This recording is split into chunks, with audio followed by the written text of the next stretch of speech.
Good day, ma'am. I am FLORA MAE Legarde, and today I'll be performing how to do bottle sterilization, making formula, feeding, and burping the baby. So first thing we need to do is we need to put on our apron to protect our clothes.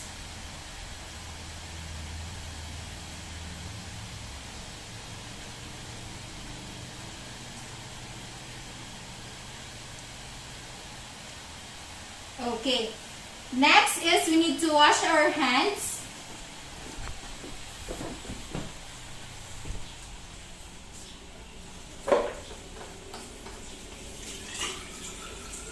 With soap and water.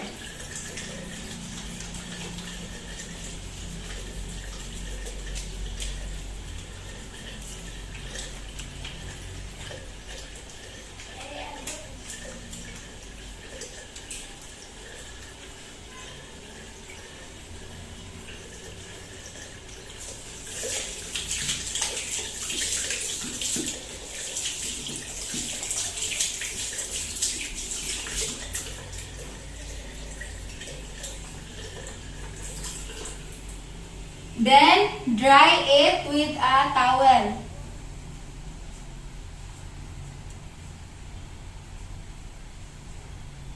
Okay.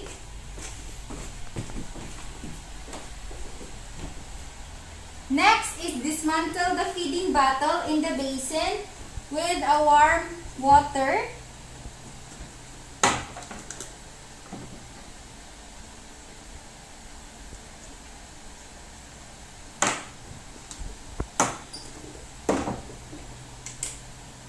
With a soap suds.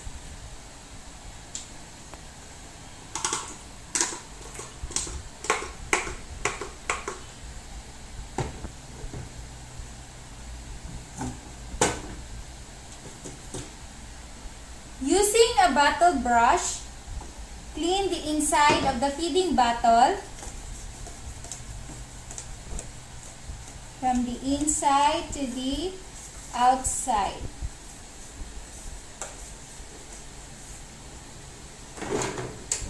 We have to be careful on this.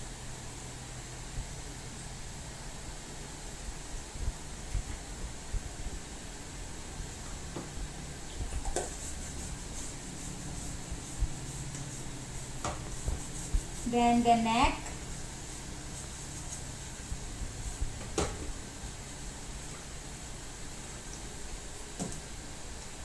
The bottle groove and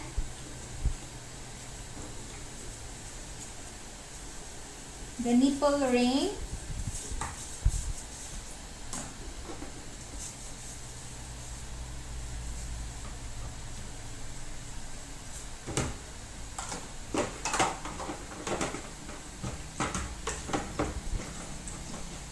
And the bottle cup as well.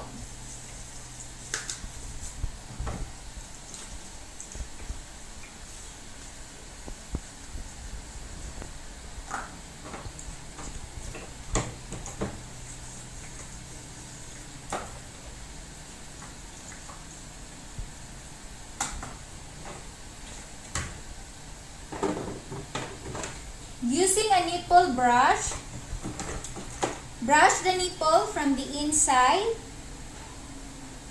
to the outside, checking if there is no obstruction of the nipple by squeezing the water.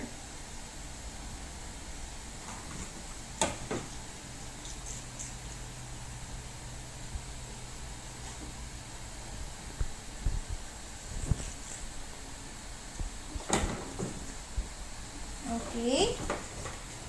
Then, put the brush in the container.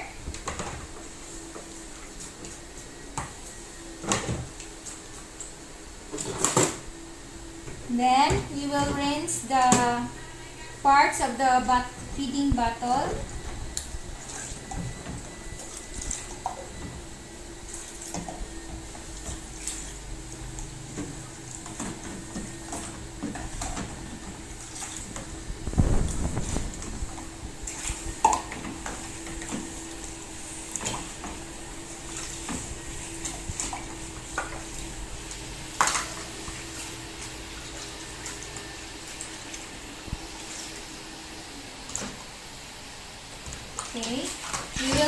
it properly so that there will be no soap should be left.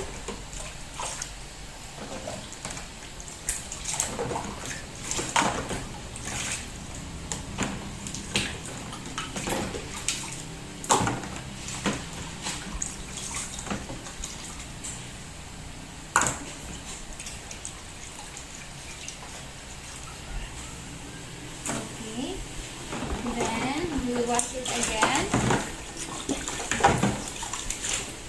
We'll rinse it properly and put it in the tray.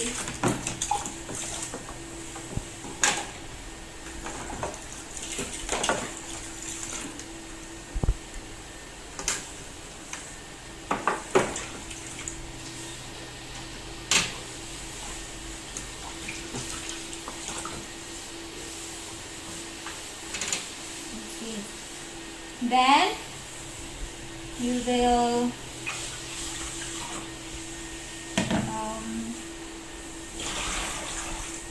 do aftercare this one first.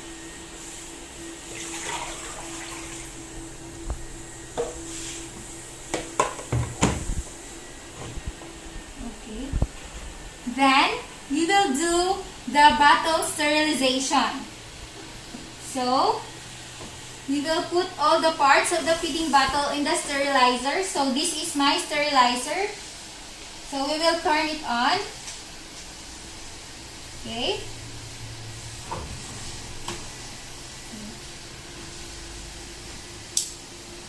We will put all the parts inside using a tongue.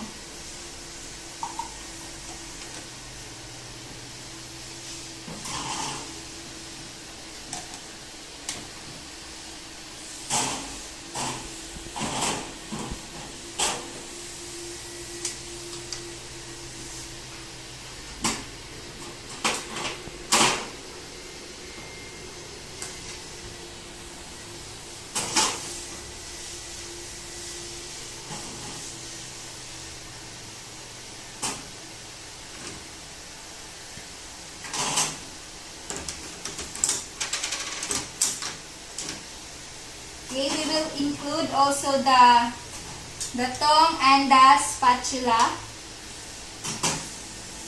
Okay, this is the spatula. Then we will close it.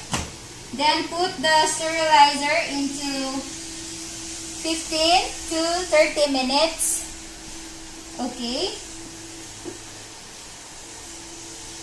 But after 5 minutes, we will take out first the nipple. Okay, so assuming that it is 5 minutes already, so we will take out first the nipples. So we will turn it off first.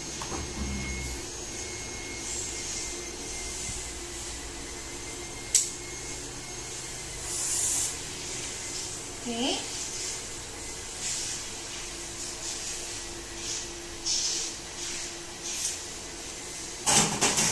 Then we will close again and we will turn it on. So we will wait for 15 to 30 minutes.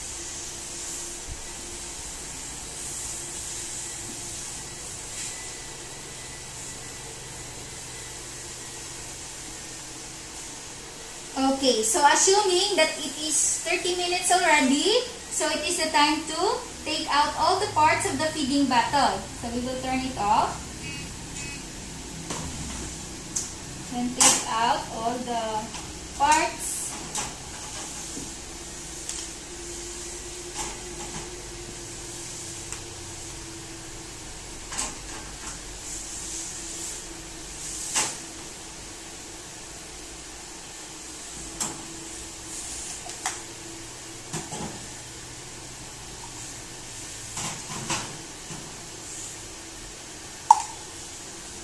Then close.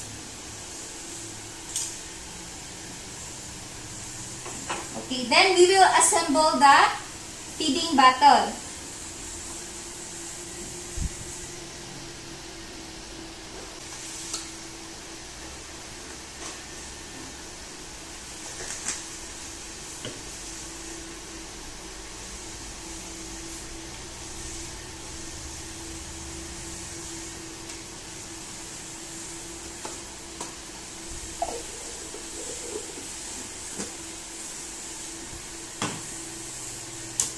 Okay, so next is we will do the making the formula. So we will prepare the formula depending on the prescribed ratio of the milk and the boiled water. So in our case, we will use a 1:2 ratio.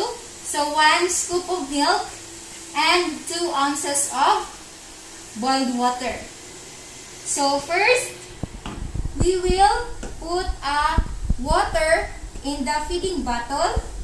So we will place the feeding bottle in a flat surface to check the water level. So dapat flat siya. So we will put 2 ounces of boiled water. Okay. Then turn it. Then this is the time to put the powdered milk. So have to put 1 scoop of milk. So we will use a spatula to level up. Then put it in the bottle. Okay. Then we will close it. Then shake well the formula sideways until the milk has melted. Okay, we will check the bottom of the bottle if all the milk has melted already. Okay, we will shake it sideways now.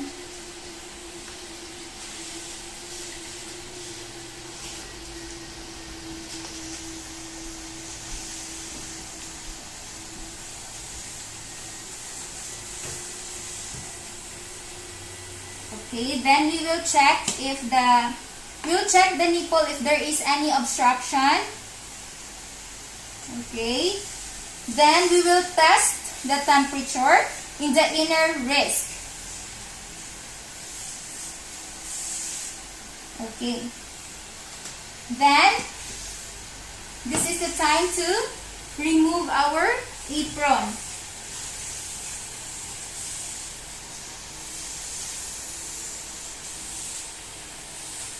Then we will wash our hands.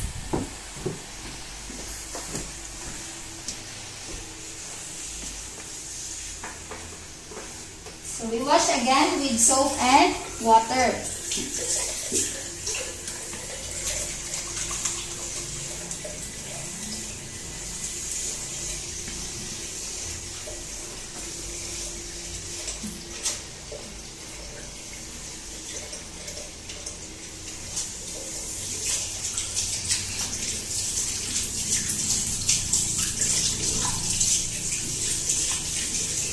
Okay, then we will turn off. Put it in the waste receptacle, then dry it with a towel.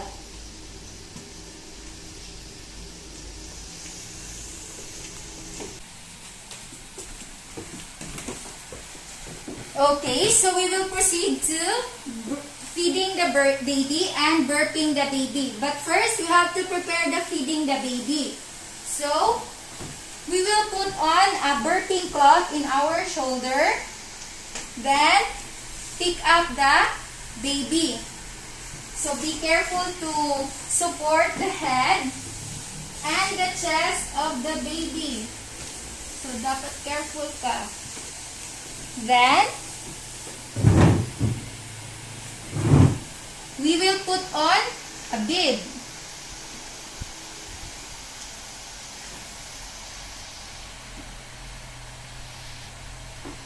Then position a baby in a semi-upright position.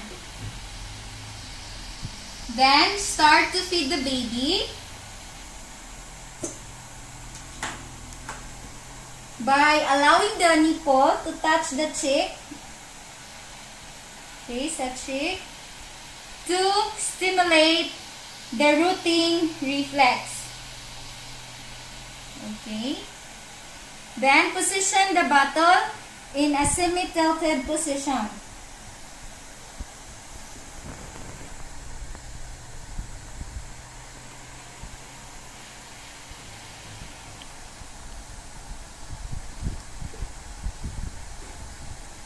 Okay.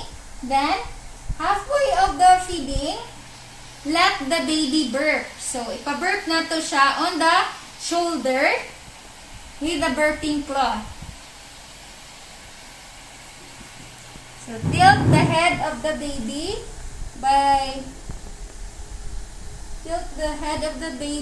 sideways as not to cover the nose and the mouth of the baby.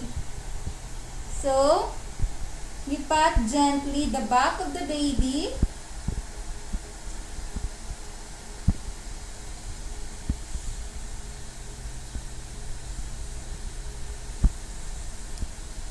Okay, so after the baby has burped, so we will proceed with the remaining half of the formula until it is consumed. It is all consumed.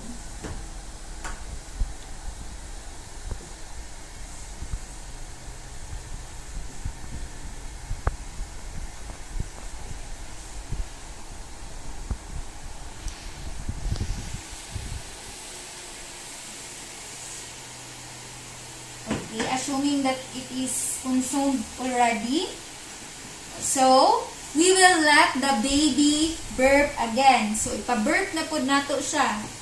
So, again, tilt the head of the baby sideways and as not to cover the nose and the mouth of the baby.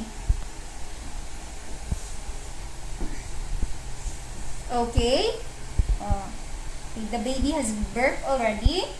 So, we will check the diaper.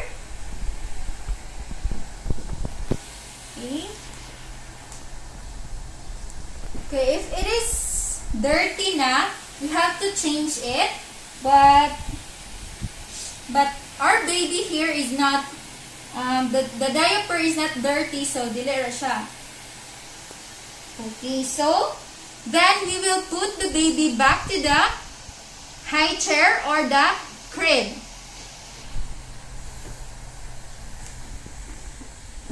Balik na nato siya dire.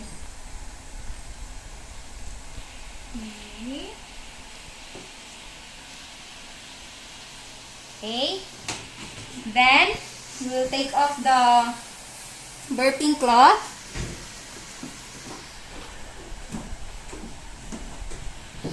Okay. Then, we will do aftercare of the equipments.